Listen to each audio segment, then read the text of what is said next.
ಗ್ರಾಮದ ಸಮಸ್ಯೆಯನ್ನ ಅಧಿಕಾರಿಗಳ ಗಮನಕ್ಕೆ ತರಲು ಹೋದಂತಹ ಯುವಕನ ಮೇಲೆ ಗ್ರಾಮದ ಅಧ್ಯಕ್ಷರು ಮನ ಬಂದಂತೆ ಹಲ್ಲೆ ಮಾಡಿ ಬೆನ್ನು ಕಚ್ಚಿ ವಿಕೃತಿ ಮೆರೆದಿರುವಂತಹ ಘಟನೆ ಜಿಲ್ಲೆಯ ಸವದತ್ತಿ ತಾಲೂಕಿನಲ್ಲಿ ನಡೆದಿದೆ.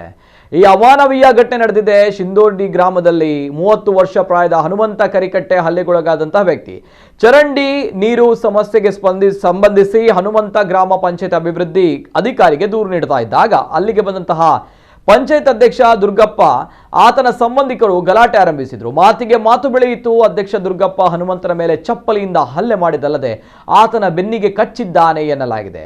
ಇನ್ನು ಪಿಡಿಒ ಕಣ್ಣೆದುರು ಈ ಘಟನೆ ನಡೆಸಿದೆ ಎಂದು ಸಂತ್ರಸ್ತ ಆರೋಪಿಸಿದ್ದಾರೆ. ಅಷ್ಟಕ್ಕೆ ಸುಮ್ಮನಾಗದೆ ಮನೆಯಲ್ಲಿದ್ದಂತಹ ಹನುಮಂತನ ತಾಯಿ ಮತ್ತು ಅಜ್ಜಿಯ ಮೇಲೆ ಬಡಿಗೆ ಮತ್ತು ಸಲಕೆಯಿಂದ ಹಲ್ಲೆ ನಡೆಸಿದ್ದಾರೆ. ಆ ವೇಳೆ ಹನುಮಂತನ ತಾಯಿಯ ಕೊಳಲಿದ್ದ ತಾಳಿಯನ್ನು ಕಿತ್ತು ಹಾಕಿದ್ದಾರೆ. ಹಳೆಯ ದ್ವೇಷದ ಹಿನ್ನೆಲೆ ಈ ಹಲ್ಲೆ ನಡೆಸಿದ್ದಾರೆ ಎಂಬ ಆರೋಪ ಕೇಳಿ ಬಂದಿದೆ.